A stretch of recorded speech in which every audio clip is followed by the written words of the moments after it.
പേര് നാമം ബോധപ്പെടട്ടെ. ക്ലാസ്സിൽ സംബന്ധിക്കുന്ന എല്ലാ പ്രിയപ്പെട്ടവർക്കും കർത്താവിന്റെ നാമത്തിൽ സ്നേഹവന്ദനങ്ങൾ അറിയിക്കുന്നു. യോഹന്നാൻ എഴുതിയ സുവിശേഷ പഠനത്തിൽ 6-ാം അധ്യായത്തിലാണ്. ആറാം അധ്യായത്തിലെ ആത്മീയ സത്യങ്ങളാണ് നമ്മൾ ധ്യാനിച്ചുകൊണ്ടിരിക്കുന്നത്. സുദീർഘമായ ഒരു അധ്യായമാണ് ഇത്. അധ്യായത്തിലെ 2 അടയാളങ്ങളെ കുറിച്ച് ഉള്ള പഠനമാണ് നമ്മൾ തുടർന്നുകൊണ്ടിരിക്കുന്നത്. അതിലാദ്യം നമ്മൾ കാണുന്നത് 5 അപ്പവും 2 മീനും കൊണ്ട് കർത്താവ് 5000 പേരെ പോഷിപ്പിക്കുന്ന ആ അടയാളമാണ്. അതിൽ ഇതിൻ്റെ ആദ്യ ഭാഗത്ത് 3-ാം വാക്യം വരെയുള്ള ചില സത്യങ്ങൾ നമ്മൾ ചിന്തിച്ചു. ഒടുവിൽ 4-ാം വാക്യത്തിൽ യഹൂദന്മാരുടെ പെസഹ അടുത്തിരുന്നു എന്നുള്ള വചനവും നമ്മൾ ചിന്തിക്കുകയുണ്ടായി. ഇനിയും തുടർന്നുള്ള പഠനത്തിലേക്ക് നമ്മൾക്ക് പ്രവേശിക്കാമെന്ന് വിചാരിക്കുക. അവിടെ 5-ാം വാക്യത്തിൽ 6-ാം അധ്യായത്തിന്റെ 5-ാം വചനത്തിൽ യേശു വലിയൊരു പുരുഷാരം തൻ്റെ അടുക്കൽ വരുന്നത് കണ്ട് ഫിലിപ്പോസിനോട് ചോദിക്കുന്ന ഒരു ചോദ്യമാണ്.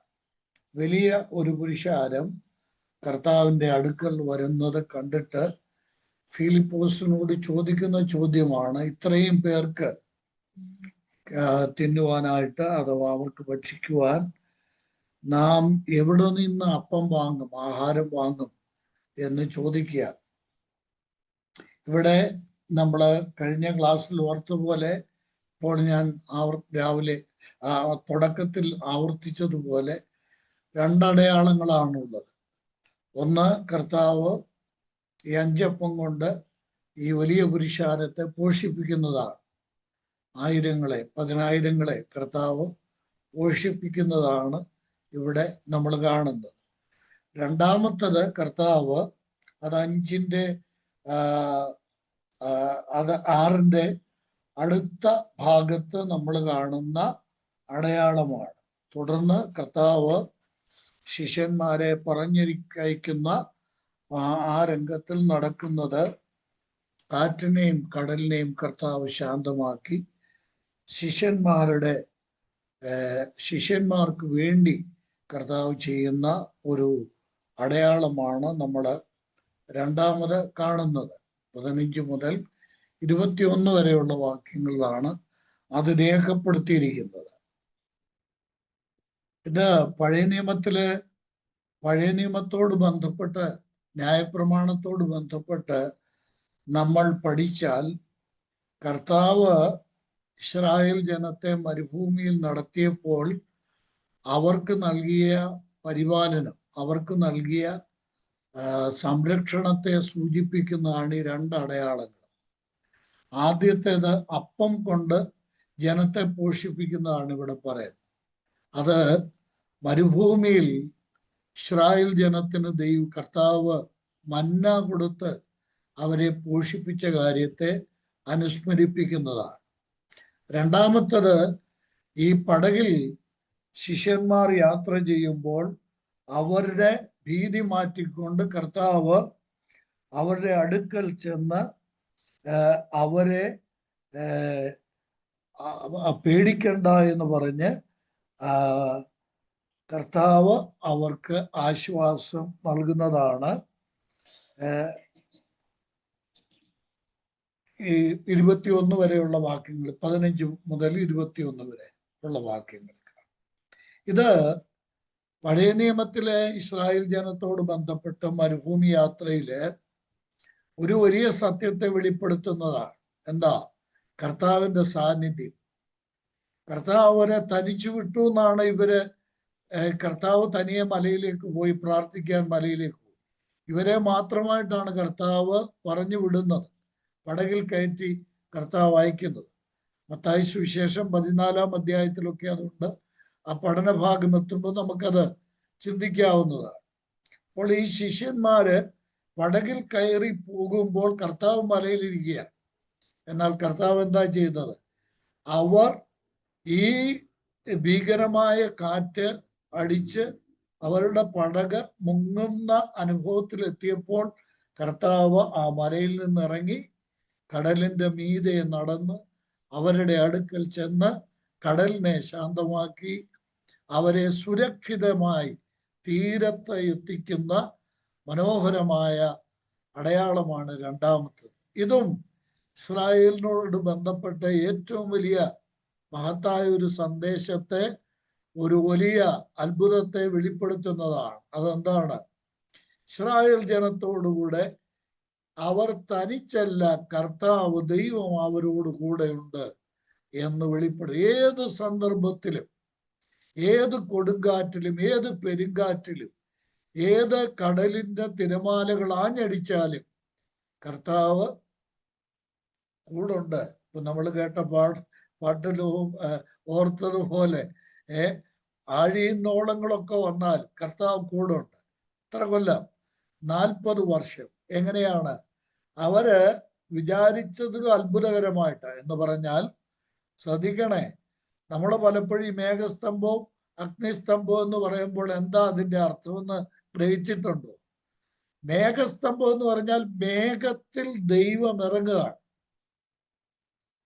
മേഘത്തിൽ ദൈവം ഇറങ്ങി അവരുടെ മീതെ വസിക്കുക. അഗ്നിസ്തംഭം എന്ന് പറഞ്ഞാൽ എന്താ? പ്രകാശമായി ദൈവം രാത്രിയിൽ അവരോട് കൂടെ ഇരിക്കുക. ഞാൻ നിങ്ങളെ അനാഥരായി വിടുകയില്ല, ഞാൻ നിങ്ങളുടെ കൂടെയുണ്ട്. അത് പകലുമുണ്ട്, രാത്രിയിലുമുണ്ട്. പകലും രാത്രിയിലും കർത്താവിന്റെ സാന്നിധ്യത്തെ വെളിപ്പെടുത്തുന്ന അനുഗ്രഹീതമായ ഒരു അനുഭവമാണ് ഇസ്രായേൽ ജനത്തെ മരുഭൂമിയിൽ നടത്തിയപ്പോൾ കർത്താവ് മേഘസ്തംഭത്തിലും അഗ്നിസ്തംഭത്തിലും അവർക്ക് വെളിപ്പെട്ടത്. ഇത് വലിയ ആത്മീക സത്യം വെളിപ്പെടുത്തുന്ന 2 അടയാളങ്ങളാണ്.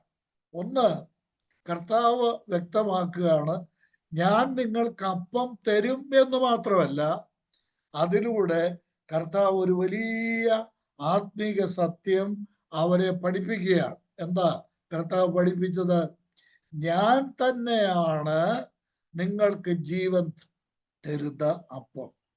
2, ഈ സമുദ്രത്തെ കർത്താവ് ശാന്തമാക്കി പെരുങ്കാറ്റിനെ അടക്കിയതിലൂടെ കർത്താവ് അവർക്ക് വെളിപ്പെടുത്തി കൊടുത്ത ഒരു വലിയ സത്യം, ഏതു സന്ദർഭങ്ങളിലും ഞാൻ നിങ്ങളോട് കൂടെയുണ്ട് എന്നാണ്. ഞാൻ ചുരുക്കി അത്രയും പറയുകയാണ്. അത് വിശദീകരിച്ച് നമുക്ക് വികസിപ്പിച്ച് ചിന്തിക്കാൻ പറ്റുന്ന മറ്റ് ചില ആലോചനകളുണ്ട്. അവിടേക്ക് ഞാൻ ഇപ്പോൾ പോകാൻ ആഗ്രഹിക്കുന്നില്ല. ഈ 5 അപ്പം കൊണ്ട് 5000 പേരെ പോഷിപ്പിച്ചത് പഠിപ്പിക്കുന്ന ഒരു വലിയ പാഠമുണ്ട്. ആ അടയാളം എന്താ? കർത്താവ് മനുഷ്യന്റെ ആന്തരിക ആവശ്യങ്ങൾ, അവരുടെ വിശപ്പിന്റെ കാര്യം, അവരുടെ ഇൻവേർഡ് നീഡ്സ്, കർത്താവ് അവരുടെ ആന്തരികമായ ആവശ്യങ്ങൾക്ക് മതിയായവനാണ്. നിനക്ക് വിശക്കുന്നോ? നീ ക്ഷീണിതനാണോ? ഞാൻ നിന്നെ സഹായിക്കും. ഇൻവേർഡ് പ്രൊവിഷൻ, അതാണ് ആദ്യത്തെ അടയാളം വെളിപ്പെടുത്തുന്നത്. രണ്ടാമത്തത് പുറത്തുനിന്നടിക്കുന്ന കാറ്റും തിരമാലയുമാണ്. കർത്താവ് വെളിപ്പെടുത്തിയ ആ അടയാളത്തിലൂടെ ഞാൻ നിങ്ങൾക്ക് പുറത്തെ പ്രൊട്ടക്ഷൻ, നിങ്ങളുടെ ആന്തരിക ആവശ്യങ്ങൾ മാത്രമല്ല, നിന്റെ ബാഹ്യമായ ആവശ്യങ്ങൾ ഞാൻ നിവർത്തിക്കുന്നവനാണ്. ഔട്ട്വേർഡ് പ്രൊവിഷൻ അഥവാ പ്രൊട്ടക്ഷൻ. ഒന്ന് ഇൻവേർഡ് പ്രൊവിഷൻ, മറ്റേത് ഔട്ട്വേർഡ് പ്രൊട്ടക്ഷൻ. നമ്മുടെ അകത്തെ, നമ്മുടെ ആന്തരികമായ ആവശ്യം, കരുതൽ. രണ്ടാമത് നമ്മുടെ ഔട്ട്വേർഡ് പ്രൊട്ടക്ഷൻ, പുറത്ത് നമ്മൾക്ക് ആവശ്യമായ പരിപാലനം. ഇന്ന് നമ്മുടെ ക്ലാസ്സിൽ സംബന്ധിക്കുന്ന സഹോദരങ്ങളോട് ഞാൻ ചോദിക്കട്ടെ, ഇന്ന് നമ്മൾ സുരക്ഷിതരായിട്ട് ഇവിടെ ഇരിക്കുക ഇല്ലേ? കഴിഞ്ഞ ദിവസങ്ങളിൽ നമ്മൾ യാത്ര ചെയ്തവരാണ്, തീയോടിടപെട്ടവരാണ്, വെള്ളത്തോട് കളിച്ചവരാണ്, പുറത്ത് യാത്ര ചെയ്തവരാണ്, എന്തെല്ലാം കാര്യങ്ങളിൽ ഏർപ്പെട്ടവരാണ്. ഞാൻ ചോദിക്കട്ടെ, നമ്മുടെ കഴിവ് കൊണ്ടോ നമ്മുടെ സാമർഥ്യം കൊണ്ടോ ആണോ ഇന്ന് നമ്മൾ ഇവിടെ സുരക്ഷിതരായിരിക്കുന്നത്? നമ്മുടെ പുറത്തെ പരിപാലനം നൽകുവാൻ കർത്താവ് ശക്തനാണ്. 121 സങ്കീർത്തനം ആ വലിയ യാഥാർത്ഥ്യങ്ങൾ. ദൈവമക്കളെ, ഞാൻ വളരെ എളിമയോടെ പറയട്ടെ, ഈ 121 സങ്കീർത്തനം മനപ്പാടം ഇവിടെ ഇരിക്കുന്ന എല്ലാവർക്കും അറിയാം. പക്ഷെ ഈ മനപ്പാടം പഠിച്ചുകൊണ്ട് പോരാ കേട്ടോ. ആ ഓരോ വചനങ്ങളും ഒന്ന് ചിന്തിച്ചു നോക്കണം. കർത്താവിൻ്റെ പ്രൊട്ടക്ഷൻ, കർത്താവിൻ്റെ പ്രൊവിഷൻസ് അത് വ്യക്തമാക്കുന്ന ഒരു സങ്കീർത്തനമാണ് അത്. ഇനി ഇതിൽ ആദ്യത്തെ അടയാളത്തിന്റെ റിസൾട്ട്, അതിന്റെ ബലം എന്താണെന്നറിയാം? ഏതാ? ഈ ആയിരങ്ങളെ കർത്താവ് അപ്പം കൊടുത്ത് പോഷിപ്പിച്ചത്. എല്ലാവരും ശ്രദ്ധിക്കുന്നുണ്ടല്ലോ അല്ലേ? എനിക്ക് അങ്ങോട്ട് ഫീൽ ചെയ്യുന്നില്ല. ആയിരങ്ങളെ കർത്താവ് ഈ അപ്പം കൊടുത്ത് പോഷിപ്പിച്ചത്, അതിന്റെ ഫലം, ആ അടയാളത്തിന്റെ ഫലം എന്തായിരുന്നു എന്നറിയാമോ? 15-ാം വാക്യം നോക്കിക്കാട്ടെ. അവിടെ എഴുതി വെച്ചിട്ടുണ്ട്, 6-ാം അധ്യായത്തിന്റെ 15-ാം വാക്യം. അപ്പം തിന്നു കഴിഞ്ഞപ്പോ, മാത്രമല്ല ഇത്രയും വലിയ പുരുഷാര് ഒരുമിച്ച് കർത്താവ് കൊടുത്ത ഈ അപ്പം തിന്നു കഴിഞ്ഞപ്പോ അവർ ചെയ്ത പരിപാടി എന്താണ്? അതിന്റെ റിസൾട്ട് എന്താണെന്ന് നോക്കി. എന്താ? അവർ വന്ന് തന്നെ പിടിച്ച് രാജാവാക്കാൻ ഭാവിക്കുന്നു എന്ന് യേശു അറിഞ്ഞിട്ട് പിന്നെയും തനിച്ച് മലയിലേക്ക് പോയി. അതിന്റെ ഔട്ട്കം എന്തായിരുന്നു? ഈ അത്ഭുതം ചെയ്തതിന്റെ, ഈ അടയാളം ചെയ്തതിന്റെ റിസൾട്ട് എന്താ? ഇവനെ ആ രാജാവാക്കി കഴിഞ്ഞാൽ ഞങ്ങൾക്ക് വിശക്കുന്ന പരിപാടിയാണ് ഉണ്ടാവില്ല. അതുകൊണ്ട് അവരെന്ത് ചെയ്തു? അവർ കർത്താവിനെ രാജാവാക്കാൻ ആഗ്രഹിച്ചു. ഇനി നോക്കുക, പടകിൽ കർത്താവ് പടകിൽ യാത്ര ചെയ്ത ഈ ശിഷ്യന്മാരെ കർത്താവ് സുരക്ഷിതരായിട്ട് അക്കരെ എത്തിച്ചു കഴിഞ്ഞപ്പോഴോ, ആ രണ്ടാമത്തെ അടയാളത്തെ തുടർന്ന് കർത്താവ് നടത്തുന്ന ഒരു വലിയ പ്രഭാഷണം. അതിന്റെ ഫലം എന്താണെന്നറിയാമോ? 66-ാം വാക്യത്തിലുണ്ട്. എന്താന്ന് നോക്കിയേ, 66-ാം വാക്യം. അന്നു മുതൽ അവന്റെ ശിഷ്യന്മാരിൽ പലരും പിൻവാങ്ങിപ്പോയി. ഒന്നിന്റെ റിസൾട്ട് എന്താ? ആദ്യത്തെ അടയാളത്തിന്റെ റിസൾട്ട് എന്താ? എനിക്ക് മറുപടി കൂടെ പറഞ്ഞാട്ടെ പ്ലീസ്. രാജാവാക്കാൻ ശ്രമിച്ചു. കർത്താവിനെ രാജാവാക്കാൻ ശ്രമിച്ചു. രണ്ടാമത്തെ അടയാളം, ആ അടയാളം കഴിഞ്ഞപ്പോൾ കർത്താവിനെ വിട്ട് ശിഷ്യന്മാർ പലരും പിൻവാങ്ങിപ്പോയി. അത് നമുക്ക് ഒടുവിൽ ചിന്തിക്കാം. ആ അടയാളത്തോട് ബന്ധപ്പെട്ട് മാത്രമല്ല, വേറെയും അതിന് കാരണങ്ങളുണ്ട്. കർത്താവിന്റെ പ്രഭാഷണമാണ്. യേശുക്രിസ്തുവിനെ രാജാവാക്കുക. ശ്രദ്ധിക്കണേ, ഞാൻ ഈ പറയുന്നത് ഒരു പ്രാവചനിക വിഷയത്തോട് ബന്ധപ്പെട്ടൊരു കാര്യം ഒന്ന് ഓർമ്മിപ്പിക്കാനാണ് ഞാൻ ആഗ്രഹിക്കുന്നത്. യേശുക്രിസ്തുവിനെ ഇവരാണോ രാജാവാക്കേണ്ടത്? അവനെ പിടിച്ച് 15-ാം വാക്യം നോക്കിയിട്ട്, കർത്താവിനെ പിടിച്ച് രാജാവാക്കാൻ ശ്രമിക്കുന്ന ആരാ? ജനമാണ് കർത്താവിനെ പിടിച്ച് രാജാവാക്കാൻ ശ്രമിക്കുന്നത്. യേശുക്രിസ്തുവിനെ രാജാവാക്കേണ്ടതും രാജാവാക്കിയതും ഇവരാണോ? ആരാ കർത്താവിനെ രാജാവാക്കിയത്? സ്തോത്രം. 2-ാം സങ്കീർത്തനത്തിൽ നമ്മൾ അത് വായിക്കുന്നുണ്ട്. എന്താ? എൻ്റെ കർത്താവിൻ്റെ രാജാവിനെ കർത്താവാണ് വാഴിച്ചിരിക്കുന്നത്. ഞാൻ എൻ്റെ രാജാവിനെ സിയോനിൽ വാഴിച്ചിരിക്കുന്നു. ആര്? ഞാൻ, എൻ്റെ രാജാവ്. യേശുക്രിസ്തുവിനെ രാജാവാക്കുക എന്നുള്ളത് മനുഷ്യന്റെ ദൗത്യമല്ല. യേശുക്രിസ്തുവിനെ രാജാവാക്കുന്നത് പിതാവായ ദൈവമാണ്. അത് ദൈവത്തിൻ്റെ ദൗത്യമാണ്. അതിൻ്റെ സമയത്ത് വലിയവനായ കർത്താവ് നിർവഹിക്കും. നമുക്ക് ഈ 2 അടയാളങ്ങളോട് ബന്ധപ്പെട്ട് 6-ാം അധ്യായത്തിലെ 2 അടയാളങ്ങളെ സംബന്ധിച്ച് നമ്മൾ പഠിക്കുമ്പോൾ ഈ അടയാളങ്ങളിൽ ആദ്യത്തേത് അതിനോട് ചേർന്നുള്ള പ്രഭാഷണമുണ്ട്, ദീർഘമായ പ്രഭാഷണം. ആ പ്രഭാഷണം കർത്താവ് നടത്തുന്നത് എവിടെ വെച്ചാണെന്നറിയാമോ? 6:25 നോക്കിക്കാട്ടെ. 25 കടൽക്കരെ അവനെ കണ്ടെത്തിയപ്പോൾ കടൽക്കരയിൽ വെച്ചാണ് കർത്താവ് ആദ്യത്തെ പ്രസംഗം നടത്തുന്നത്. ഈ അപ്പത്തിന്റെ കാര്യം, സ്വർഗത്തിൽ നിന്ന് ഇറങ്ങി വന്ന് അപ്പമാണ് ഞാനെന്ന് പറയുന്ന ആദ്യത്തെ പ്രസംഗം. എന്നാൽ ഈ പ്രഭാഷണം തുടർന്നു. അത് അവസാനിക്കുന്നത് എവിടെയാണെന്നറിയാം? ഈ കടൽക്കരയിൽ വെച്ച് തുടങ്ങിയതാണ് ആ പ്രസംഗം.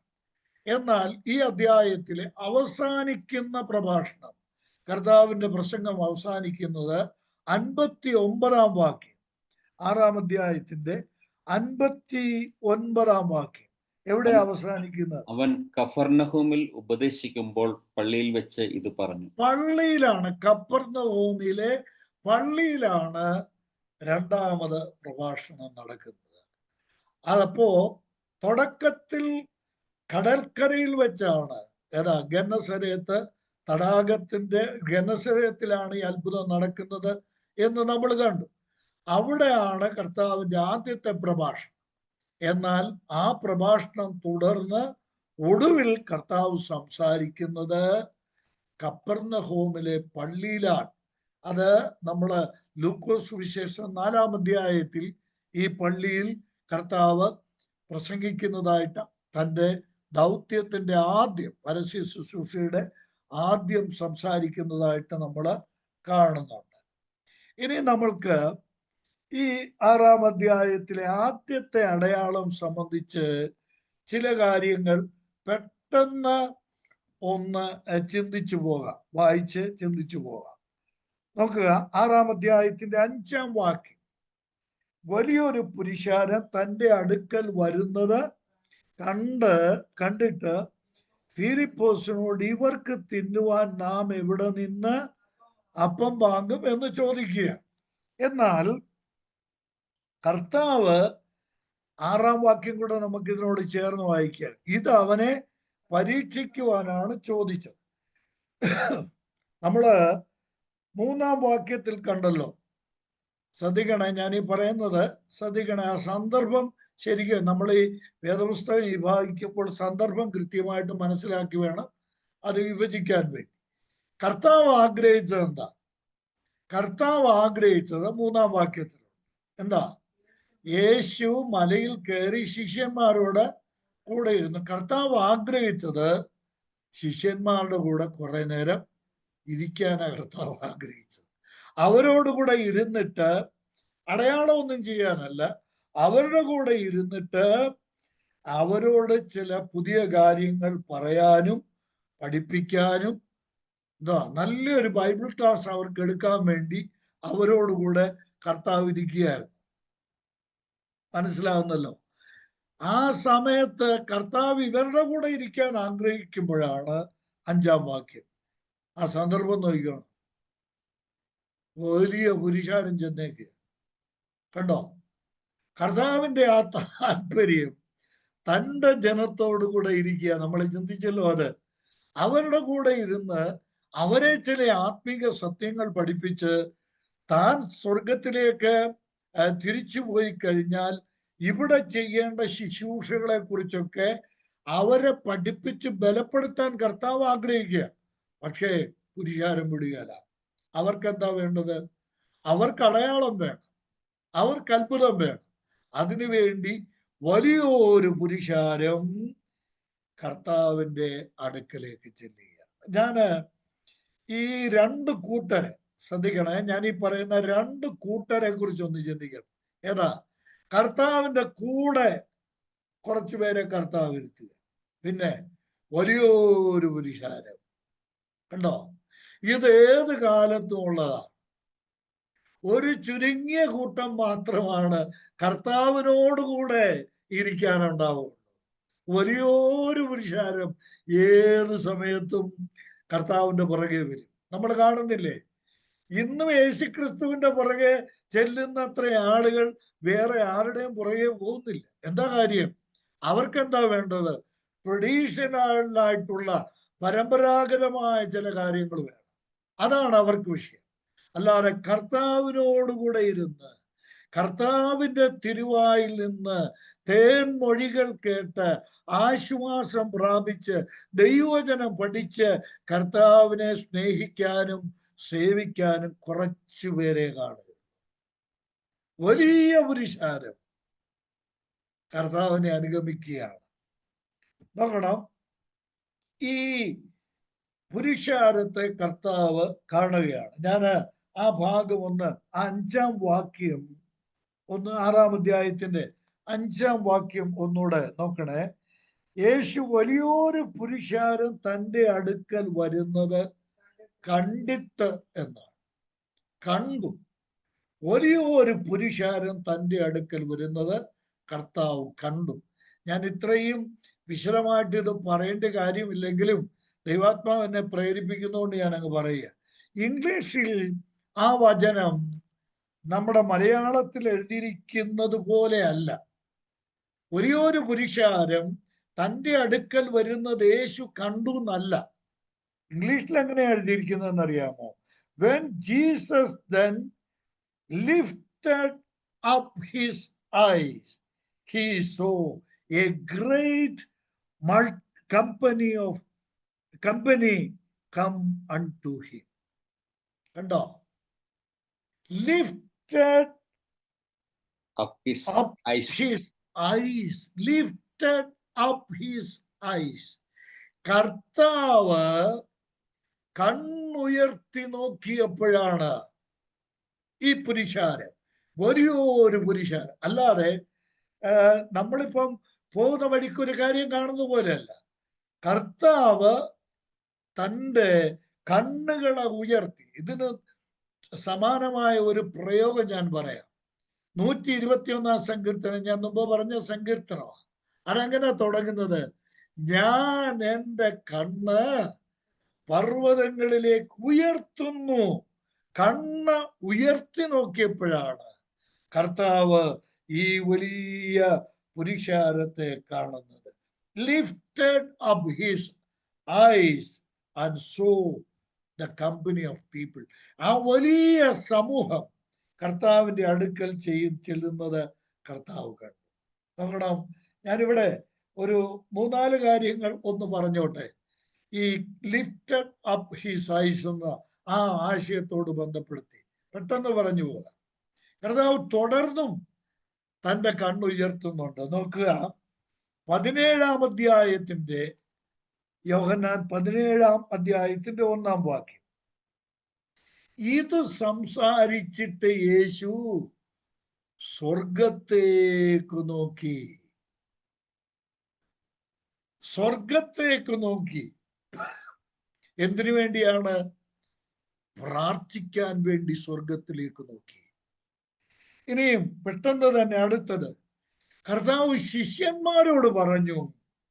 കേട്ടോ, ഈ പുരുഷാരത്തെ തൻ്റെ കണ്ണുയർത്തി, പുരുഷാരത്തെ കണ്ട കർത്താവ്, തൻ്റെ കണ്ണുകൾ സ്വർഗത്തിലേക്ക് ഉയർത്തിയ കർത്താവ് ശിഷ്യന്മാരോട് പറഞ്ഞു. 4-ാം അധ്യായം, യോഹന്നാൻ സുവിശേഷം 4-ാം അധ്യായത്തിന് 35-ാം വാക്യം നോക്കിയേ. അവിടെ നമ്മൾ വായിച്ചതാണ്. 4-ാം അധ്യായം പഠിച്ചപ്പോൾ 35-ാം വാക്യം എന്താ? ഇനി 4 മാസം കഴിഞ്ഞിട്ട് കൊയ്ത്ത് വരുന്നു എന്ന് നിങ്ങൾ പറയുന്നില്ലയോ? നിങ്ങൾ തല ഉയർത്തി നോക്കിയാൽ, നിങ്ങളുടെ കണ്ണുയർത്തി നോക്കിയാൽ ഇപ്പൊ തന്നെ നിലങ്ങൾ കൊയ്ത്തിന് വിളഞ്ഞിരിക്കുകയാണ്. കർത്താവ് പറയാണ്, നിങ്ങൾ നിങ്ങളുടെ കണ്ണ് ഉയർത്തി നോക്കണം. ഇനി നോക്കുക, ഏത് സാഹചര്യത്തിലും സ്വർഗത്തിലേക്ക് നോക്കുവാൻ ഒരു ദൈവവൈതലിന് സാധിക്കുമെന്നുള്ളതിൻ്റെ വലിയ ഉദാഹരണങ്ങൾ തിരുവെഴുത്തിലുണ്ട്. അപ്പോസ്തലന്മാരുടെ പ്രവൃത്തികൾ 7-ാം അധ്യായത്തിന്റെ 55-ാം വാക്യത്തില് ഇതിന് സമാനമായ മറ്റൊരു കാര്യം കാണാം. അപ്പോസ്തലന്മാരുടെ പ്രവൃത്തികൾ 7-ാം അധ്യായത്തിന്റെ 55-ാം വാക്യത്തിൽ സ്തേഫാനോസിന്റെ കാര്യമാണ് അവിടെ എഴുതിയിരിക്കുന്നത്. എന്താ? അവനോ പരിശുദ്ധാത്മാവ് നിറഞ്ഞവനായി സ്വർഗത്തിലേക്ക് ഉറ്റുനോക്കി. സ്വർഗത്തിലേക്ക് ഉറ്റുനോക്കി. കല്ലേറുകൊണ്ട് മരിക്കാൻ പോവുകയാണ്, ശത്രുക്കൾ എറിയുകയാണ്. ആ സമയത്ത് താൻ മുട്ടുകുത്തി നിന്നിട്ട്, അവിടെ എഴുതിയിരിക്കുന്ന അങ്ങനെയാ, മുട്ടുകുത്തി നിന്നിട്ട് സ്വർഗത്തേക്ക് നോക്കിയപ്പോഴാണ് തുറന്ന സ്വർഗം കാണുന്നത്. ദൈവവേദനയെ ഞാൻ ഓർമ്മിപ്പിക്കട്ടെ, യേശുക്രിസ്തു നല്ല മാതൃകയാണ്. എന്താ? വലിയൊരു പുരുഷാരത്തെ കർത്താവ് കണ്ടു. എപ്പോഴാ? കണ്ണുയർത്തി നോക്കിയപ്പോഴാണ്. അതേ കർത്താവ് എന്ത് ചെയ്തു? തന്റെ കണ്ണുകൾ ഉയർത്തി സ്വർഗത്തിലേക്ക് നോക്കി പ്രാർത്ഥിച്ചു. സ്തോത്രം. പുരുഷാരത്തെ കാണുന്നവൻ എപ്പോഴും സ്വർഗത്തേക്ക് നോക്കി പ്രാർത്ഥിക്കാൻ സമയമെടുക്കണം. ഇനി തീരരുത്. ഇങ്ങനെ സ്വർഗത്തേക്ക് നോക്കി പ്രാർത്ഥിക്കുന്നവൻ തല ഉയർത്തി നോക്കുമ്പോൾ സുവിശേഷം അറിയിക്കാനുള്ള അവസരങ്ങളെ അവൻ കാണും. എന്താ? കൊയ്ത്തിന് വിളിത്തിരിക്കുന്ന നിലങ്ങളെ അവന് കാണുവാൻ കഴിയും. ഇനിയും ആ കൊയ്ത്തിന് പോകുമ്പോൾ പ്രശ്നങ്ങൾ വരാം, ശത്രു എതിർത്തെന്ന് വരാം, ഒരു പക്ഷെങ്കിൽ മരണത്തെ നേരിടേണ്ടി വന്നു എന്ന് വന്നേക്കാം. ആ സമയത്തും സ്വർഗത്തിലേക്ക് നോക്കുവാൻ, തുറന്ന സ്വർഗം കാണുവാൻ, ആ സ്വർഗത്തിൽ, തുറന്ന സ്വർഗത്തിൽ ദൈവത്തിന് സ്തോത്രം, ദൈവ മഹത്വവും, ദൈവത്തിന്റെ വലത്തുഭാഗത്ത് മനുഷ്യപുത്രൻ, ദൈവപുത്രനല്ല കേട്ടോ, മനുഷ്യപുത്രൻ എഴുന്നേറ്റ് നിൽക്കുന്നതും കാണുവാൻ സാധിക്കും. ഞാൻ ഇങ്ങനെ പറഞ്ഞ ആ ഭാഗത്തൊന്ന് മാറാം. ഒരു ദൈവവൈതലിന്റെ കണ്ണുയർത്തണം. ഞാൻ എൻ്റെ കണ്ണ് പർവ്വതങ്ങളിലേക്ക് ഉയർത്തുന്നു. യേശു കർത്താവ് ഇതിന് നല്ല മാതൃകയാണ്. മനുഷ്യനായി ഈ ഭൂമിയിൽ വന്നപ്പോൾ കർത്താവ് തൻ്റെ കണ്ണുയർത്തി ജനത്തെ കണ്ടു. തൻ്റെ കണ്ണുയർത്തി സ്വർഗത്തിൽ പിതാവായ ദൈവത്തെ കണ്ടു. ദൈവത്തോട് ആവശ്യങ്ങൾ പറഞ്ഞു. തൻ്റെ കണ്ണുയർത്തി ആവശ്യഭാരത്തിൽ ഇരിക്കുന്ന ജനങ്ങളെ കർത്താവ് കണ്ടതായിട്ട് നമ്മൾക്ക് മനസ്സിലാക്കാൻ സാധിക്കും. ഇനിയും ഈ 6-ാം അധ്യായത്തിലെ 5-ാം വാക്യം ഒരു ചോദ്യത്തോടുകൂടെയാണ് ആരംഭിക്കുന്നത്. ഞാൻ പലപ്പോഴും പറഞ്ഞ പോലെ എനിക്ക് വാക്യങ്ങളൊക്കെ അങ്ങ് വായിച്ചു വിട്ടു പോവാം. ഒരു ചോദ്യത്തോടുകൂടെയാണ് നമ്മൾ വിശദമായിട്ട് ആ കാര്യങ്ങൾ എന്താണ് ഒരു ഭാഗത്ത് എഴുതിയിരിക്കുന്നതെന്ന് കൃത്യമായിട്ട് മനസ്സിലാക്കി തന്നെ മുന്നോട്ട് പോകും. ഒരു ചോദ്യം ഇവിടെ ചോദിക്കുക. ആരോടാ ചോദിക്കുന്നത്? ആരോടാ ചോദിക്കുന്നത്? 5-ാം വാക്യം പുസ്തകത്തിൽ നോക്കിയെങ്കിലേ പറ്റുള്ളൂ കേട്ടോ. ഫിലിപ്പോസിനോടാ ചോദിക്കുന്നത്. കർത്താവ് ചോദിക്കുന്ന ചോദ്യം എന്താ? ചോദ്യം, ഫിലിപ്പോസേ, ഇവർക്ക് തിന്നുവാൻ നമ്മൾ എവിടെ നിന്ന് ഇവർക്ക് കൊടുക്കാൻ അപ്പം എവിടുന്ന് വാങ്ങും? എനിക്ക് വളരെ രസമായിട്ട് തോന്നി ഈ ചോദ്യം കേട്ടോ. ഞാന് സഹോദരങ്ങളോട് ചോദിക്കട്ടെ, ഈ ചോദ്യം നമ്മളോട് ചോദിച്ചാൽ നമ്മൾ എന്തോ മറുപടി പറയും? കർത്താവ് നമ്മളോട് ചോദിക്കുക, 10-15,000 ജനം ഇങ്ങനെ മുമ്പിൽ നിൽക്കുക, നമ്മളോട് ചോദിക്കുക നമ്മൾ എവിടുന്ന് അപ്പം വാങ്ങിക്കും എന്ന് ചോദിച്ചാൽ നമ്മൾ പറയുന്ന മറുപടി എന്താണെന്ന് ഇപ്പം എനിക്ക് എല്ലാവരുടെയും മനസ്സിൽ കയറി ചിന്തിക്കാൻ പറ്റില്ലല്ലോ. ഓരോരുത്തർക്കും ഓരോ ഉത്തരവായിരിക്കും പറയാൻ ഉണ്ടാവുക. കർത്താവ് ഇവരോട് ചോദിക്കുകയാണ്. ഈ ഒരു വ്യക്തിയെ വിളിച്ചിട്ടാ ചോദിക്കുന്നത്. അവിടെ എത്രയോ പേരുണ്ട്. ഫിലിപ്പോസിനോട് മാത്രമാണ് ഈ ചോദ്യം ചോദിക്കുന്നത്. എന്താ? ഇവർക്ക് തിന്നുവാൻ നമ്മൾ എവിടെ നിന്ന് അപ്പം വാങ്ങും എന്ന് ചോദിച്ചു. ഞാനിവിടെ ഒരു കാര്യം കൂടെ പറയട്ടെ. ഈ വചനം കേട്ടുകൊണ്ടിരിക്കുന്ന ജനത്തിന്റെ വചനം അങ്ങനെ അവരെ ആസ്വദിച്ച് കേട്ടോണ്ടിരിക്കുമ്പോ അയ്യോ കണ്ടോ കൊള്ളാം കേട്ടോ, ഇവരുടെ ആ വചനത്തോടുള്ള താല്പര്യം നോക്കി.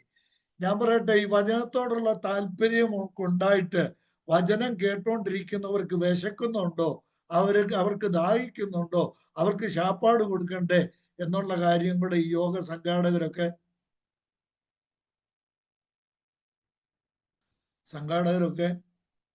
ചിന്തിക്കണം.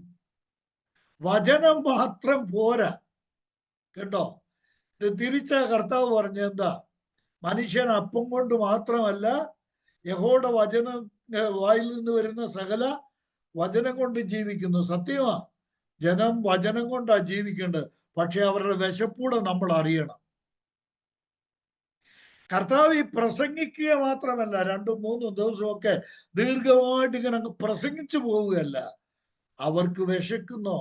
ഇത്രയും ആർദ്രതയുള്ള ഒരാത്മീക പ്രഭാഷകൻ ലോകത്തിനുണ്ടായിട്ടില്ല. ജനത്തിന്റെ ആത്മീക ആവശ്യങ്ങൾ മാത്രമല്ല, അവരുടെ ശാരീരിക ആവശ്യങ്ങളും അറിയുവാൻ കർത്താവ് തയ്യാറായി. മറന്നുപോകരുത്, നമ്മൾ ഏത് സുവിശേഷ യത്നം നിർവഹിക്കുമ്പോഴും ഒന്നാമത് ആത്മീയാഹാരം കൊടുക്കണം, എന്നാൽ അവരുടെ വിശപ്പിന് ആഹാരം നൽകണം. ജനത്തോടുള്ള കർത്താവിന്റെ ആർദ്രതയും അനുകമ്പയും കർത്താവ് വെളിപ്പെടുത്തുക. ഞാൻ അത്ഭുതപ്പെടുക, ഇത്രയും കരുണയോടെ കർത്താവ് ഏർപ്പെട്ട് അവരെ സഹായിച്ചിട്ടും ഈ ജനം കർത്താവിനെ കൈക്കൊണ്ടില്ല. അവസാനം അവര് തന്നെയാണ് കർത്താവിനെ ക്രൂശിച്ചത്. നോക്കുക, ഈ ചോദ്യത്തിന് കർത്താവ് എന്തുകൊണ്ടായിരിക്കും ഫിലിപ്പോസിനോട് ഈ ചോദ്യം ചോദിച്ചത്? നമ്മള് അതൊന്ന് ചിന്തിക്കുന്നത് നന്നായിരിക്കും. അതിനു മുമ്പ് ഒരു കാര്യം കൂടെ പറഞ്ഞിട്ട് പോകട്ടെ. ആദ്യം കർത്താവ് അവരുടെ ശാരീരിക ആവശ്യം നിർവഹിക്കുക, രണ്ടാമത് കർത്താവ് അവരുടെ ആത്മീക ആവശ്യം നിർവഹിക്കുക. ആദ്യം അപ്പം കൊടുക്കുക, രണ്ടാമതാണ് അവരോട് പറഞ്ഞത്, ഇപ്പൊ നിങ്ങൾ അപ്പം തിന്നല്ലോ, അത് നിങ്ങളുടെ ശാരീരിക ആവശ്യം. ദേണ്ടേ, ഈ നിൽക്കുന്ന ഞാൻ ആരാന്നറിയാമോ? സ്വർഗത്തിൽ നിന്ന് ഇറങ്ങി വന്ന ജീവനുള്ള അപ്പമാണ്. എന്നെ തിന്നാൽ നിങ്ങൾ മരിച്ചാലും ജീവിക്കും. കേട്ടോ, അതാണ് ഈ അധ്യായത്തിന്റെ ഏറ്റവും ക്രീമായിട്ടുള്ള ഭാഗം. അതാ. അപ്പോൾ കർത്താവ് ആദ്യം അവരുടെ ശാരീരിക ആവശ്യത്തിന് പ്രാധാന്യം കൊടുത്തു, രണ്ടാമത് അവർക്ക് ആത്മീകം ആയിട്ടുള്ള ആവശ്യം കർത്താവ് നിറവേറ്റി എന്ന് നമ്മൾക്ക് ഇവിടെ മനസ്സിലാക്കാൻ കഴിയും. എന്നാൽ എല്ലായിടത്തും കർത്താവ് ഇങ്ങനല്ല പ്രവർത്തിച്ചിട്ടുള്ളത്. എല്ലായിടത്തും കർത്താവ് പ്രവർത്തിച്ചിട്ടുള്ള ആദ്യം ശരീരത്തിന്റെ കാര്യം, രണ്ടാമത് ആത്മീയ കാര്യമല്ല. ഉദാഹരണം നോക്കിയേ, ചിലയിടത്ത് കർത്താവ് നേരെ തിരിച്ച് ചെയ്തിട്ടുണ്ട്. കേട്ടോ, വേദപുസ്തകം പഠിക്കുമ്പോൾ ഇതെല്ലാം കൃത്യമായിട്ട് പഠിക്കേണ്ടതാണ്.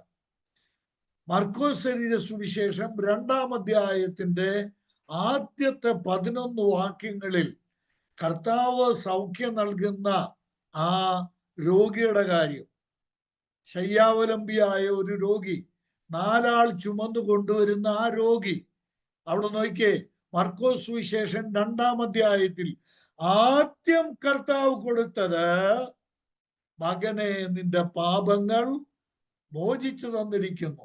രണ്ടാമത് അവനോട് പറഞ്ഞത്, നിന്റെ കിടക്കയെടുത്ത് വീട്ടിലേക്ക് പോകാൻ പറഞ്ഞു. അവിടെ ആദ്യം കർത്താവ് നിർവഹിച്ചത് അവന്റെ ആത്മീക ആവശ്യം നിറവേറ്റുക, രണ്ടാമതാണ് അവന്റെ ശാരീരിക ആവശ്യം നിറവേറ്റിയത്. അപ്പോൾ ഞാനിങ്ങനെ പറയാം, കർത്താവിന്റെ മനോഭാവം നമ്മുടെ ശുശ്രൂഷകളിൽ ഉണ്ടായിരിക്കണം. കർത്താവ് ആദ്യം അവരുടെ ശാരീരിക ആവശ്യം നിറവേറ്റിയ സന്ദർഭങ്ങളുണ്ട്, രണ്ടാമത് ആത്മീയ ആവശ്യം നിറവേറ്റിയ സന്ദർഭങ്ങളുണ്ട്. തിരിച്ചുകൊണ്ട് ആദ്യം ആത്മീയ ആവശ്യങ്ങൾ നിർവഹിക്കുകയും രണ്ടാമത് ശാരീരിക ആവശ്യം. പല ഉദാഹരണങ്ങൾ അതുകൊണ്ട് 5-ാം അധ്യായത്തിലൊക്കെ നമ്മളത് കാണാൻ ശ്രമിക്കുകയുണ്ടായി. ഇനി ഈ ചോദ്യം നമ്മൾ മുമ്പേ ചോദിച്ച ചോദ്യത്തിലേക്ക് വരാം. ഈ ചോദ്യം ഫിലിപ്പോസിനോട് ചോദിക്കാനുള്ള കാരണം എന്താ? ഫിലിപ്പോസേ, ഇന്ന് പേര് വിളിച്ച ഫിലിപ്പോസേ, ഇവർക്ക് തിന്നുവാൻ നാം എവിടെ നിന്ന് അപ്പം വാങ്ങും?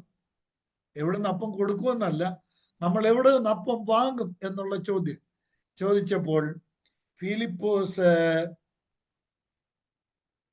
ഈ ചോദ്യം കർത്താവ് ഫിലിപ്പോസിനോട് ചോദിക്കാനുള്ള കാരണം 6-ാം വാക്യത്തിൽ. എന്താ കാരണം? ഇത് അവനെ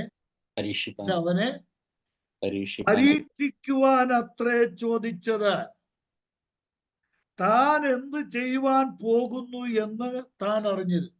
കർത്താവ് എന്താ ചെയ്യാൻ പോകുന്നതെന്ന് കർത്താവിന് അറിയാം. അപ്പം കൊടുക്കാൻ പോവുക കർത്താവ്. പക്ഷേ ഫിലിപ്പോസിനെ പരീക്ഷിക്കാൻ കർത്താവ് ചോദിക്കുക, നമ്മൾ ഇത്രയും പേർക്ക് എവിടെ നിന്ന്, അവർക്ക് വിശപ്പടക്കാനുള്ള അപ്പം എവിടെ നിന്ന് വാങ്ങും? കർത്താവ് ഈ ചോദ്യം ചോദിച്ചു. എന്തുകൊണ്ടാണ് ഫിലിപ്പോസിനോട് തന്നെ കർത്താവ് ഈ ചോദ്യം ചോദിച്ചത്? അതിന് ഒരു കാരണം ഉണ്ട്. എന്താ ആ കാരണം? ഫിലിപ്പോസിനോട് ചോദിക്കാനായിട്ടുണ്ടായ കാരണം എന്താ? 1-ാം അധ്യായം, യോഹന്നാന്റെ സുവിശേഷം 1-ാം അധ്യായം 43 മുതൽ 46 വരെയുള്ള വാക്യങ്ങളിൽ കർത്താവ് ഫിലിപ്പോസിനെ ഫിലിപ്പോസും കർത്താവും തമ്മിൽ കാണുന്ന ആദ്യത്തെ രംഗം നമ്മൾ 1-ാം അധ്യായത്തിൽ പഠിച്ചതാ. ആദ്യത്തെ രംഗം അവിടെയുണ്ട്. കർത്താവ് ഗലീലയിലേക്ക് പോകാൻ ഭാവിച്ചപ്പോൾ ഫിലിപ്പോസിനെ കാണുക. ഫിലിപ്പോസിനെ കണ്ടുകൊണ്ട് കർത്താവ് പറഞ്ഞു, എന്താ നീ എന്നെ അനുഗമിക്കുക എന്ന് പറഞ്ഞു. അങ്ങനെ കർത്താവിനെ ഫിലിപ്പോസ് അനുഗമിച്ചു. ആ ഫിലിപ്പോസ് നഥനിയേലിനെ കണ്ടു. തുടർന്ന് കാണുന്നു, നഥനിയേലിനെ കണ്ടപ്പോൾ ഫിലിപ്പോസ് നഥനിയേലിനോട് പറയുകയാണ്, നീയും പോരി ഞങ്ങളുടെ കൂടെ. കേട്ടോ, ഞങ്ങൾ ഒരുത്തനെ കണ്ടു. ആരെയാ ഞങ്ങൾ കണ്ടത്? അവിടെ രേഖപ്പെടുത്തിയിരിക്കുന്ന എന്താ? ന്യായപ്രമാണത്തിൽ മോശ, എല്ലാരും ബൈബിള് നോക്കുന്നുണ്ടോ എന്ന് എനിക്ക് അറിഞ്ഞുകൂടാ. ന്യായപ്രമാണത്തിൽ മോശയും പ്രവാചകന്മാരും എഴുതിയിരിക്കുന്നവനെ ഞാൻ കണ്ടെത്തി. ആ പറഞ്ഞതിന്റെ അർത്ഥം വല്ലതും മനസ്സിലായോ? വേദപുസ്തകം പഠിക്കുമ്പോൾ നമ്മൾ ഇതെല്ലാം കൃത്യമായിട്ട് നോട്ട് ചെയ്യണം. ഈ ചോദ്യം ഫിലിപ്പോസിനോട് ചോദിക്കാനുള്ള കാരണം എന്താണെന്നറിയാമോ? എന്താ? ഇവൻ പറഞ്ഞു, യേശുക്രിസ്തുവിനെ ആദ്യം കണ്ടിട്ട് ഇവൻ സാക്ഷ്യപ്പെടുത്തിയ എന്താ? ന്യായപ്രമാണത്തിൽ മോശയും പ്രവാചകന്മാരും എഴുതിയവനെ ഞങ്ങൾ കണ്ടെത്തി എന്നാ. അങ്ങനാണെങ്കിൽ ഫിലിപ്പോസേ, ന്യായപ്രമാണത്തിൽ മോശ എഴുതിയവനെ നീ കണ്ടെത്തിയെങ്കിൽ ഫിലിപ്പോസ് നീ ഉത്തരം പറ, ഇവർക്ക് എവിടെ നിന്ന് നമ്മൾ അപ്പം കൊടുക്കും? ഞാൻ ഇത്രയും പറഞ്ഞപ്പോ ഷൈജൻ ബ്രദറെ, ഞാൻ ഇത്രയും പറഞ്ഞപ്പോ ഈ ചോദ്യം ചോദിച്ചതിന്റെ കാരണം മനസ്സിലായി ഇദ്ദേഹത്തോട്. എന്താ കാരണം? ന്യായപ്രമാണത്തിൽ മോശ എഴുതിയവനെ നീ കണ്ടെത്തിയെങ്കിൽ ആ മോശയുടെ കാലത്ത് ലക്ഷോപലക്ഷം ജനത്തിന് ആഹാരം കൊടുത്തവനാണ് ഞാൻ. ആ ഉത്തരം വരണം. അവൻ പറയേണ്ടത് ആ ഉത്തരമാണ്. അതിനാണ് അവനെ പരീക്ഷിച്ച് കർത്താവ് ചോദിച്ചത്. നീ പറഞ്ഞല്ലോ പണ്ട്, അതിവിടെ എഴുതിയിട്ടില്ല, അണ്ടർസ്റ്റുഡ്, നീ പറഞ്ഞല്ലോ പണ്ട് ന്യായപ്രമാണത്തിൽ മോശയും പ്രവാചകന്മാരും എഴുതിയവനെ നീ കണ്ടെത്തി. ഞാൻ ആ മോശ എഴുതിയവനാണെന്ന് നീ പറഞ്ഞല്ലോ. അങ്ങനാണെങ്കിൽ ഞാൻ നിന്നോട് ചോദിക്കുക, എവിടെ നിന്ന് അപ്പം വാങ്ങും? ഇത്രയും പുരുഷാരത്തിന് തിന്നാൻ എവിടെ നിന്ന് അപ്പം വാങ്ങും? ന്യായമായിട്ട് ഫിലിപ്പോസ് പറയേണ്ടത് എന്തായിരുന്നു? കർത്താവേ, അവിടുന്ന് ഞങ്ങളുടെ പിതാക്കന്മാർക്ക് ലക്ഷോപലക്ഷം, ഞങ്ങളുടെ പിതാക്കന്മാർക്ക് ഞങ്ങളുടെ മുൻ തലമുറയ്ക്ക് ആഹാരം കൊടുത്ത അങ്ങയ്ക്ക് ഈ ജനം തുലോം ചെറിയതാണ്. അവിടത്തേക്ക് ഇവർക്ക് ആഹാരം കൊടുക്കാൻ കഴിയും. ഇത് പ്രതീക്ഷിച്ച ഈ മറുപടിയാണ് അവൻ പറയേണ്ടത്. പക്ഷേ നോക്കുകയെ, അവൻ പറഞ്ഞ മറുപടി എന്താ? ഇനി ഞാൻ ഒന്നുകൂടെ പറയാം. ഇത് ഫിലിപ്പോസ് തന്നെ പറഞ്ഞ കാര്യം, മോശൻ പ്രവാചകന്മാരും പറഞ്ഞവനാണ്. രണ്ടാമത് കർത്താവ് ഇവന്റെ മുമ്പിൽ വെച്ച്, സോറി, ഇവനൊന്നൊക്കെ ഞാൻ വിളിക്കുന്നത് തെറ്റാണ്. ദൈവവചനത്തിൽ പറയുന്ന വലിയ ദൈവദാസന്മാരാണ്. ഇദ്ദേഹത്തിന്റെ മുമ്പിൽ വെച്ചാണ് കർത്താവ് വെള്ളം വീഞ്ഞാക്കി കൊടുത്തത്. പഴയ നിയമത്തിലെ കാര്യം ഓർത്തില്ലെങ്കിലും പറയാമായിരുന്നു. എന്താ? കർത്താവേ, ഞങ്ങള് കണ്ടതാ, കാനായിലെ കല്യാണത്തിന് വെള്ളം അവിടുന്ന് വീഞ്ഞാക്കി കൊടുത്ത് ജനത്തെ സന്തോഷിപ്പിച്ച് ഞങ്ങൾ കണ്ടതാ. എന്റെ ഈ കർത്താവിന് ഈ ജനം ഒരു നിസാരമല്ലേ? തീർച്ചയായിട്ടും ഫിലിപ്പോസ് പറയേണ്ട രണ്ടാമത്തെ മറുപടി അതായത്. മൂന്നാമത് ഇദ്ദേഹം പറഞ്ഞത് മോശയും പ്രവാചകന്മാരും പറഞ്ഞവനെ ഞങ്ങൾ കണ്ടെത്തിയിരിക്കുന്നു. പ്രവാചകന്മാരുടെ പുസ്തകം വായിച്ചിട്ടുണ്ടെങ്കിൽ, എൻ്റെ ദൈവത്തിന് സ്തോത്രം, ഞാൻ ഇതൊക്കെ വായിച്ച് ധ്യാനിച്ചപ്പോ എൻ്റെ ജീവിതാനുഭവങ്ങളോടൊക്കെ എൻ്റെ പിതാവിനെ, എൻ്റെ അപ്പൻ്റെ കാലത്ത് എൻ്റെ കർത്താവിനെ സേവിച്ചപ്പോൾ എൻ്റെ കർത്താവ് ചെയ്ത അത്ഭുതങ്ങളൊക്കെ ധ്യാനിച്ച് ഞാൻ ദൈവത്തെ മഹത്വപ്പെടുത്തിയുണ്ടായി. ഫിലിപ്പോസേ, നീ പറഞ്ഞല്ലോ പ്രവാചകന്മാരും എഴുതിയിരിക്കുന്നവനെ കണ്ടെന്ന്. അങ്ങനെയാണെങ്കിൽ നീ ഒന്ന് പറഞ്ഞേ, ഏലിശായുടെ കാലത്ത് ഒരു വിധവയുണ്ടായിരുന്നല്ലോ. ഏതാ വിധവ? സാറേഫാത്തിലെ വിധവ. ആ വിധവ ആ ക്ഷാമകാലം തീരുന്നിടം വരെ അവളും അവിടെ പുത്രനും ഈ പ്രവാചകനും ആഹാരം കഴിച്ചത് എവിടെ നിന്നാ? ആ കലത്തിന്റെ അങ്ങേയറ്റത്ത് ഒരടയ്ക്കുള്ള മാവേ ഉള്ളായിരുന്നു. അത് തിന്നിട്ട് ഞാനും മകനും കൂടെ ചാകാനിരിക്കുക, മരിക്കാനിരിക്കുകയാണെന്ന് പറഞ്ഞവളുടെ ജീവൻ നിലനിർത്തിയവനാണ് എൻ്റെ മുമ്പിൽ നിൽക്കുന്നത്. ഫിലിപ്പോസ് പറയേണ്ട മറുപടി അതാ. 1 രാജാക്കന്മാർ 17-ാം അധ്യായം, 2 രാജാക്കന്മാർ 4-ാം അധ്യായം. നീ പ്രവാചകന്മാരുടെ ചരിത്രം വായിച്ചിട്ടുണ്ടെങ്കിൽ 2 രാജാക്കന്മാർ 4-ാം അധ്യായത്തിൽ വേറൊരു വിധവയുടെ കാര്യം പറഞ്ഞിട്ടുണ്ട്. ഏലിശായുടെ ശിഷ്യനായിരുന്ന ഒരു പ്രവാചക ശിഷ്യൻ മരിച്ചുപോയി. ഏറിയ കടമുണ്ടായിരുന്നു. അവള് ചെന്നിട്ട് ഏലിശയോട് പറഞ്ഞു, യജമാനനെ, ജീവിക്കാൻ നിവർത്തിയില്ല, കടക്കാർ വന്ന് എന്നെ മുടിച്ചു കളയും, എന്നെ നശിപ്പിച്ചു കളയും.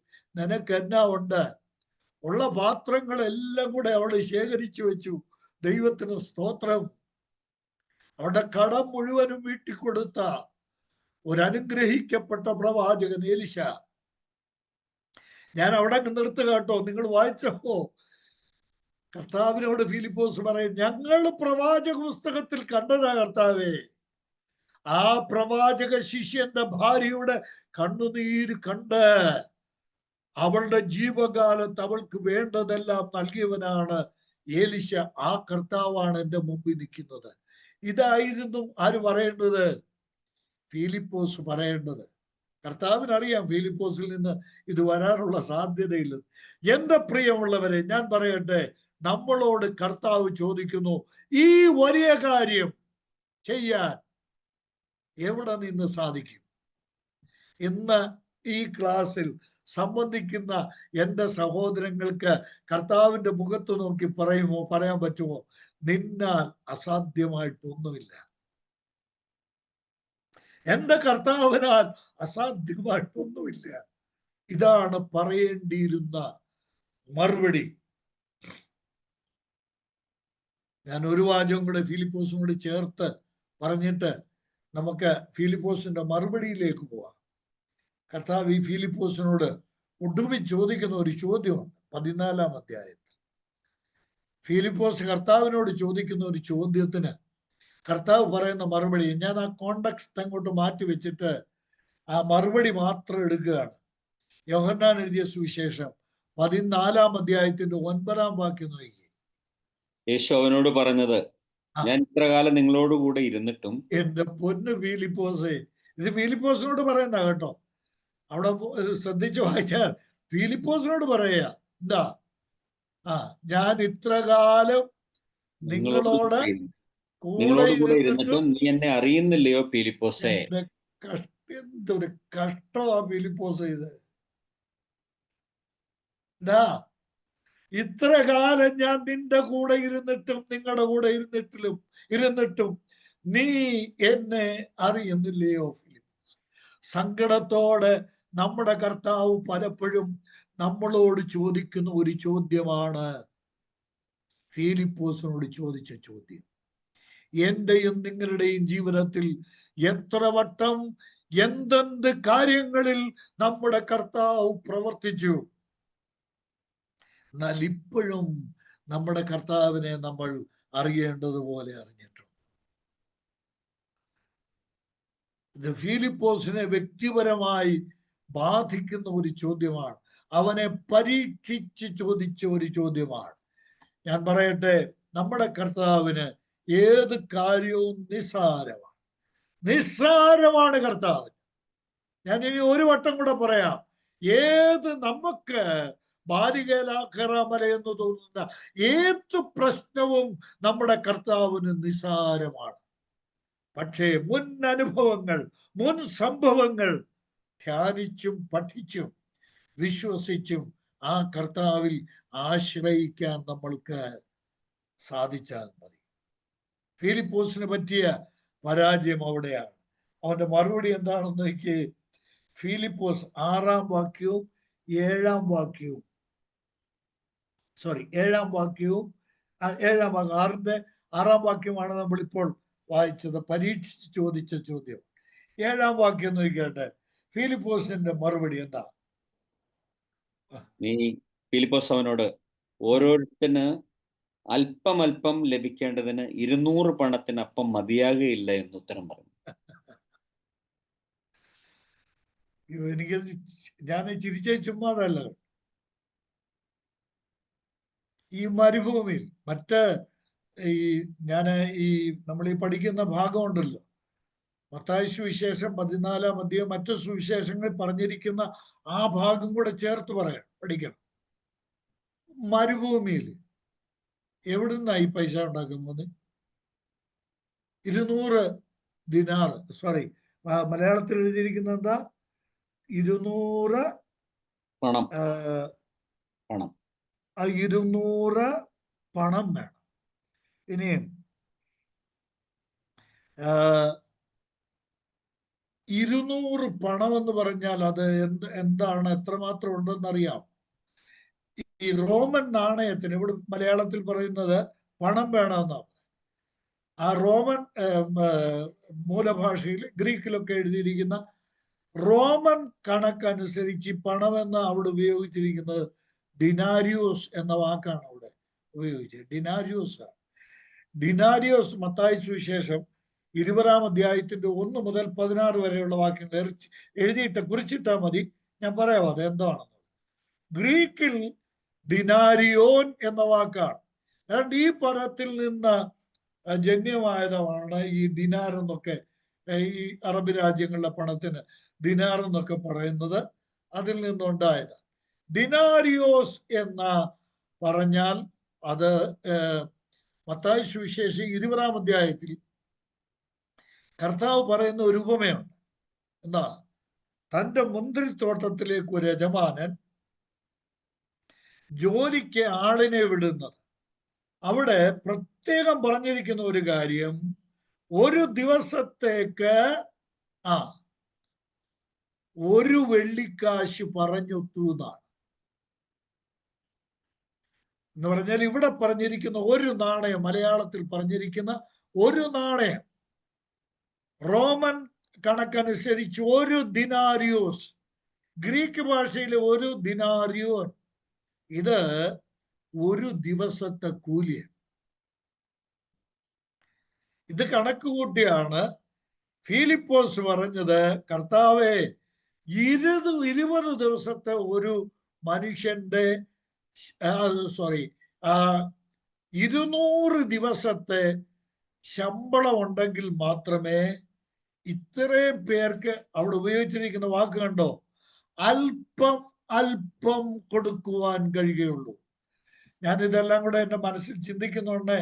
ഞാൻ ദൈവത്തെ വളരെ മഹത്വപ്പെടുത്തിക്കൊണ്ടാണ് പറയുന്നത്. ഇനി നോക്കുക, ഇതേ കാര്യം നല്ല ശമരിയന്റെ ഉപമയിൽ പറയുന്നുണ്ട്. ഈ വെള്ളിക്കാശിന്റെ കാര്യം നല്ല ശമരിയന്റെ കർത്താവ് പറഞ്ഞ ഉപമയിൽ പറയുന്നുണ്ട്. ലൂക്കോസ് 10:35.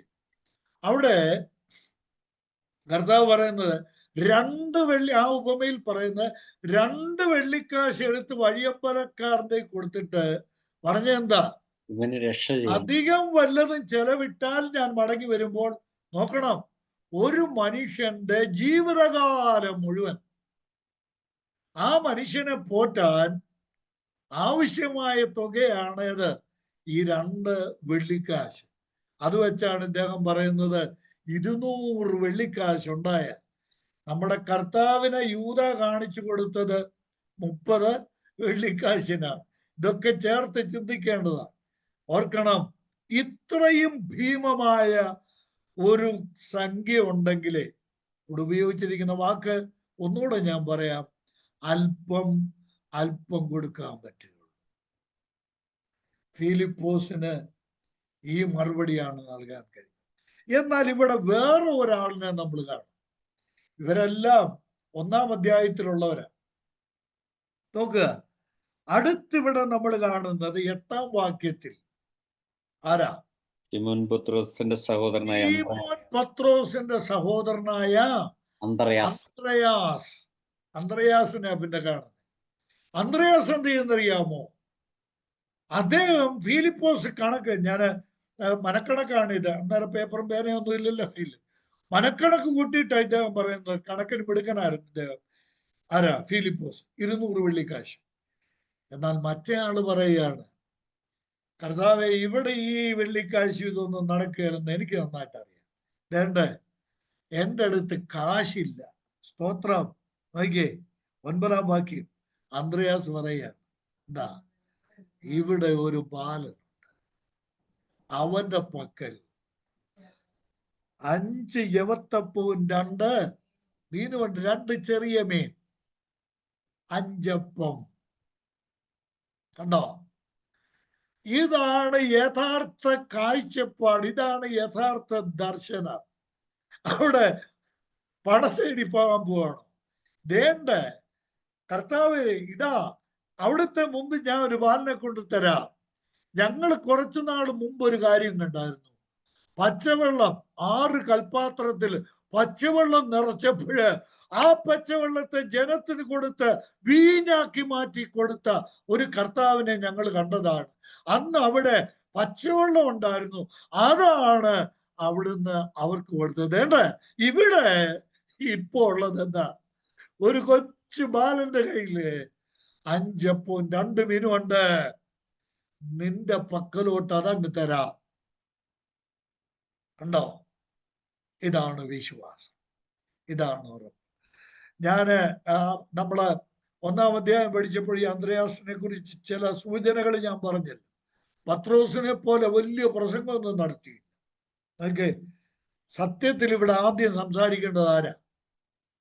സ്വാഭാവികമായിട്ട് കർത്താവിന്റെ ആ കൊച്ചു കോൺഗ്രിഗേഷനിൽ ഈ 12 പേരിൽ ആദ്യം മിക്കവാറും സംസാരിക്കാറുള്ളത് ആരാ? പത്രോസാ. പക്ഷെ ആ പുള്ളി ഇവിടെ കാണുന്നില്ല. പത്രോസ് ഈ രംഗത്തൊന്നും പുള്ളിയെ കാണുന്നില്ല.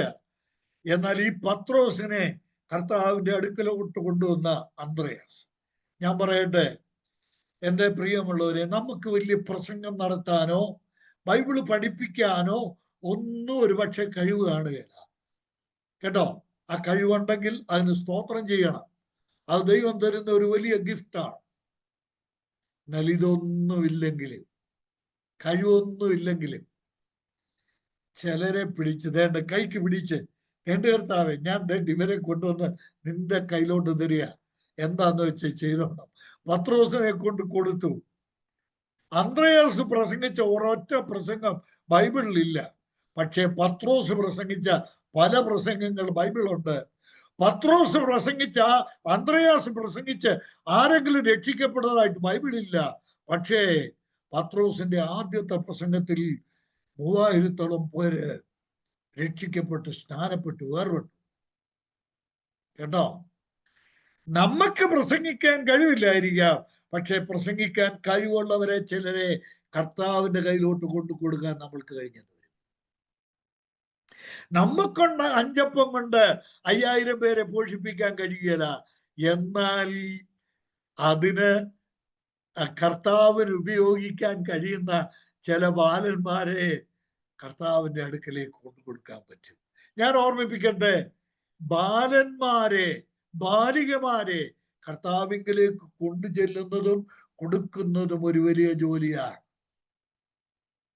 അതും നമ്മുടെ ശുശ്രൂഷയുടെ ഭാഗമായിരിക്കാൻ ആവശ്യമുണ്ട്. കർത്താവ് സഹായിക്കട്ടെ. ഇവിടെ ഞങ്ങൾ മിശിഹായെ എന്ന് വെച്ചാൽ ക്രിസ്തുവെ കണ്ടെത്തിയിരിക്കുന്നു എന്ന് പറഞ്ഞ അന്ത്രയാസ് 1-ാം അധ്യായത്തിന്റെ 40-41 വാക്യങ്ങൾ റെഫറൻസ് എഴുതിയിട്ടോ, പിന്നെ നോക്കിയാൽ മതി. 1-ാം അധ്യായത്തിന്റെ 40-41 വാക്യങ്ങൾ. അന്ത്രയാസ് പറഞ്ഞു, പത്രോസിന്റെ അടുക്കൽ ചെന്നേച്ച് പറഞ്ഞു, ഞങ്ങൾ മിശിഹായെ എന്ന് വെച്ചാൽ ക്രിസ്തുവെ കണ്ടെത്തിയിരിക്കുന്നു എന്ന് പറഞ്ഞ അവനെ, ആ പറഞ്ഞ അന്ത്രയോസ് ഈ കുഞ്ഞിനെ കർത്താവിന്റെ അടുക്കലേക്ക് കൊണ്ടു കൊടുക്കുക. അപ്പൊ ഇവിടെ അന്ത്രയാസിന്റെയും ചിന്ത എന്താണെന്നറിയാം, ഒന്നിനെ രൂപാന്തരപ്പെടുത്തുവാൻ കർത്താവിന് കഴിയും എന്നുള്ളതാണ്. അത് താൻ കാനായിലെ കല്യാണത്തിന് കണ്ടതാണ്. ഒന്നിനെ രൂപാന്തരപ്പെടുത്താൻ കഴിയും. എന്നാൽ ഞാൻ പറയട്ടെ, 5 അപ്പം വെച്ചുകൊണ്ട് നിങ്ങൾ ഒന്ന് ചിന്തിച്ചു നോക്കി, ഈ 5 അപ്പത്തിൽ നിന്നാണോ 10-15,000 പേർക്ക് കൊടുത്തത്? 10-15,000 പേർക്ക് കൊടുത്തത് അല്ല. ഈ 5 അപ്പത്തോടൊപ്പം പുതിയ അപ്പങ്ങൾ കർത്താവ് സൃഷ്ടിക്കുകയാണ്. ഞാൻ ഇന്ന് രാത്രി എൻ്റെ ദൈവത്തെ, എൻ്റെ കർത്താവിനെ, ഞാൻ സേവിക്കുന്ന കർത്താവിന്റെ മഹത്വത്തെ ഓർത്ത് ദൈവത്തെ മഹത്വപ്പെടുത്തുകയാണ്.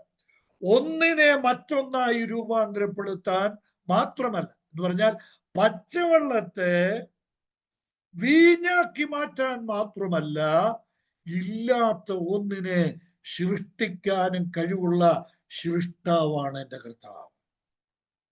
ഈ അടയാളത്തിലൂടെ കർത്താവ് വെളിപ്പെടുത്തിയ മഹത്തായ സംഭവം ഒന്നിൽ നിന്ന് വേറൊന്നുണ്ടാക്കുകയല്ല.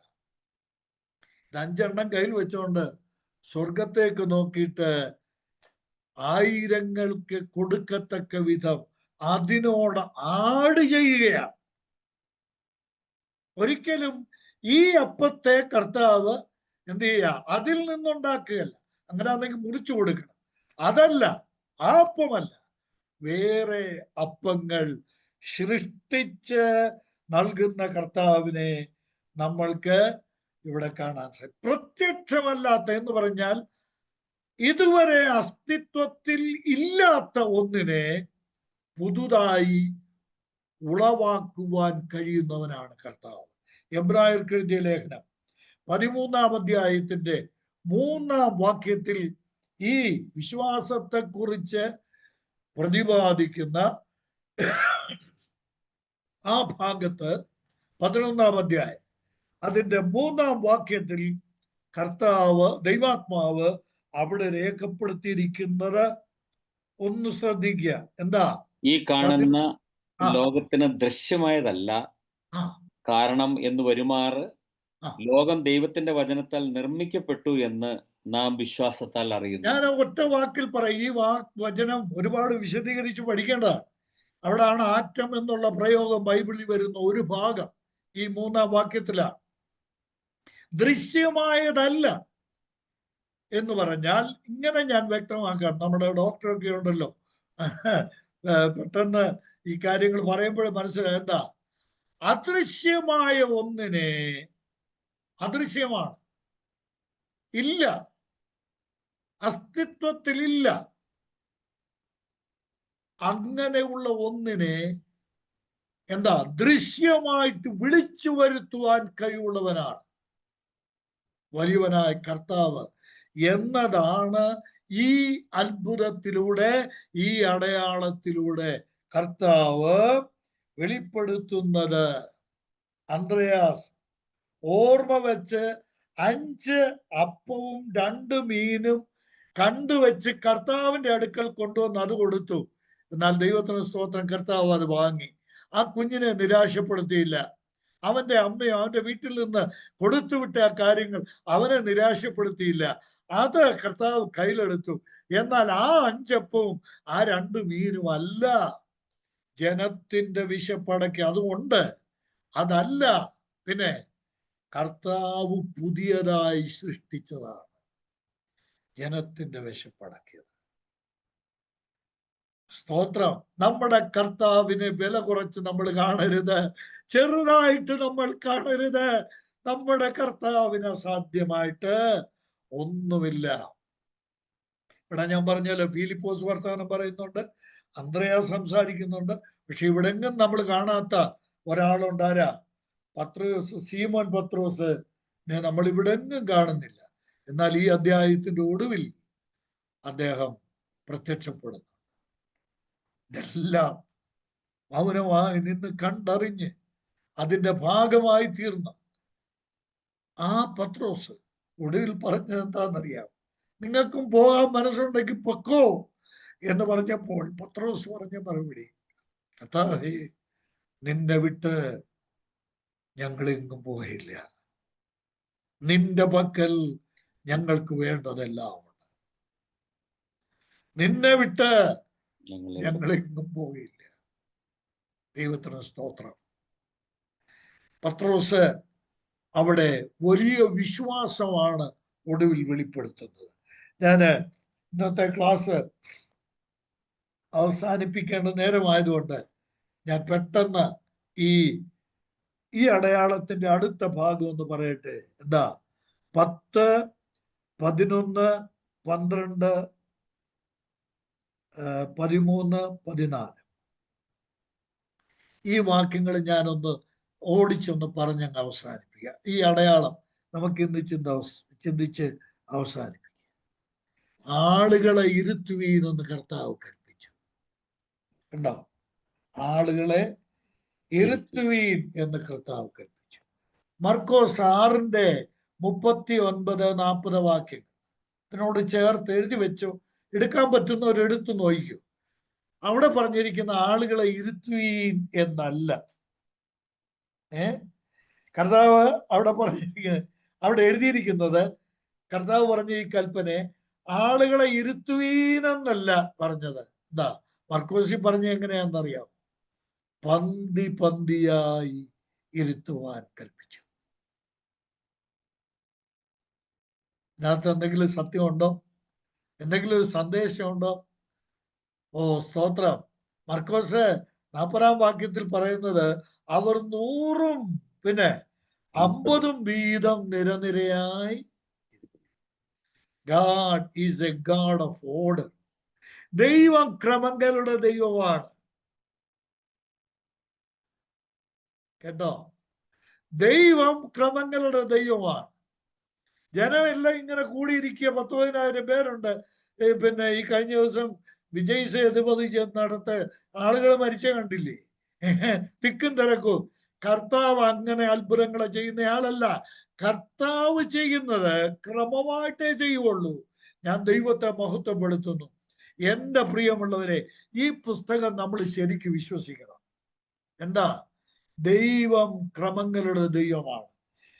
കൊരിന്ത്യർക്കെഴുതിയ 1-ാം ലേഖനം 14-ാം അധ്യായത്തിന്റെ 40-ാം വാക്യം, ഒടുവിലത്തെ വാചകം ഏറ്റവും ഒടുവിൽ എഴുതിയിരിക്കുന്ന സെന്റൻസ് എന്താണെന്നറിയാം? സകലവും ഉചിതമായും ക്രമമായും നടക്കട്ടെ. സകലവും ഉചിതമായും ക്രമമായും നടക്കട്ടെ. Let all things be done decently and in order. ഡീസന്റ്ലി ഇംഗ്ലീഷിൽ കൊടുത്തിരിക്കുന്ന വാക്ക. കർത്താവിന്റെ കാര്യങ്ങളെല്ലാം നല്ല ഡീസന്റ് ആയിരിക്കണം, ഉചിതമായും ക്രമമായും. അടിമാലിയിൽ ഒരു മീറ്റിംഗ് നടത്തിയാൽ അത് ഉചിതമായിരിക്കണം, അത് ക്രമമായിരിക്കണം. ഡിസോർഡറായി പോകരുത്. ശാന്തമായും ഉചിതമായും ഡീസന്റായിട്ട് ഓർഡറായിട്ട് 50 പേര് വീതം 100 പേര് വീതമുള്ള ലൈനായിട്ട് ഇരുത്തിയിട്ടാണ് അത് കർത്താവ് കൊടുക്കുന്നത്. ഞാൻ ദൈവത്തെ മഹത്വപ്പെടുത്തുന്നു. വലിയ കൂട്ടങ്ങളെ അല്ല, ചെറിയ കൂട്ടങ്ങളായി ഇരുത്തി പോഷിപ്പിക്കാനാണ് കർത്താവിന് ഇഷ്ടം. വലിയ കൂട്ടങ്ങളാക്കി ഇരുത്തുകയല്ല, ചെറിയ കൂട്ടങ്ങളായി ജനത്തെ പോഷിപ്പിക്കുവാനാണ് കർത്താവ് ആഗ്രഹിക്കുന്നത്. ദൈവത്തിന് സ്തോത്രം.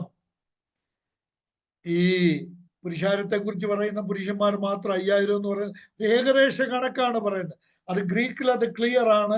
അവരുപയോഗിച്ചിരിക്കുന്ന വാക്കൊക്കെ വളരെ പ്രത്യേകമായിട്ടുള്ള വാക്കാണ് ഉപയോഗിച്ചിരിക്കുന്നത്. അതുകൊണ്ട് ഇതൊരു കൃത്യം 5000 എന്ന് പറഞ്ഞാൽ 5000 പുരുഷന്മാർ കൃത്യമെന്നല്ല അതിന്റെ അർത്ഥം.